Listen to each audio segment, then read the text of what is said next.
Hello everyone, my name is Caitlin Blasco, and I will be presenting about behaviors between genders. I found this topic so interesting within this class and never thought it would be one of the ones we would discuss. The book spoke about it in a manner that women were truly there for men, for being in the house, running the show most of the time, and were the dominating opposite. So I wanted to dive into it a little bit more today. So to start off, I want to present the book's point of view on the topic and what the author Harari had to say on the topic. Harari made it clear that men were more dominant within their strength and build, but that is on average. They wanted to be known as the best guy around town and that women couldn't stop them.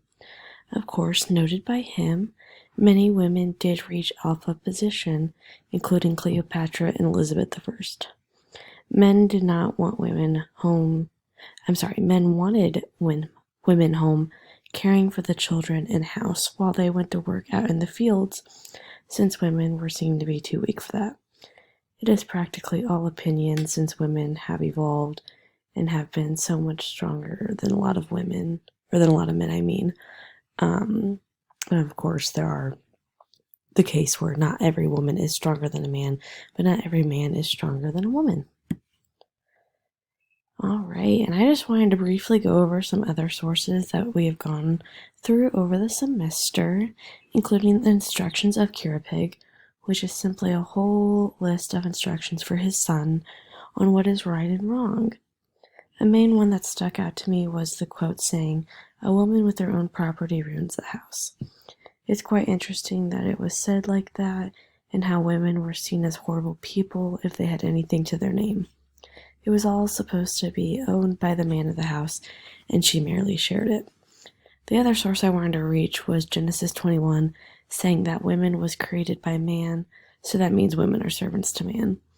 It's just crazy that it is written that way, because it was really that women were created to be there and help man through things and be that partner for them, not a slave. So those were just a few sources I wanted to pull from before going over the article I found. So onto the article from nature.com. It is titled Distinct Hypothalamic Control of Same and Opposite Sex Mounting Behavior in Mice. Yes, the article is about mice, but I took it as it would work for all species. I first wanted to note that all the authors were male, except for one lone female.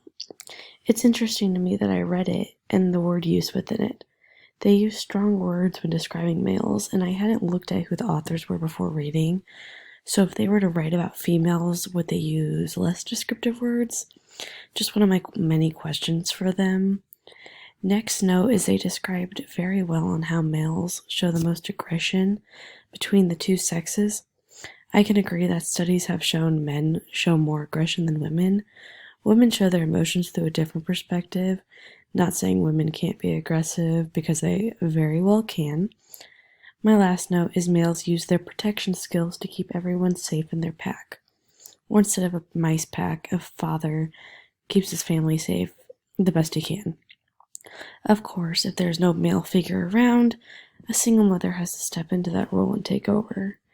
This article really showed a lot of similarities from our readings over the semester through small, subtle hints.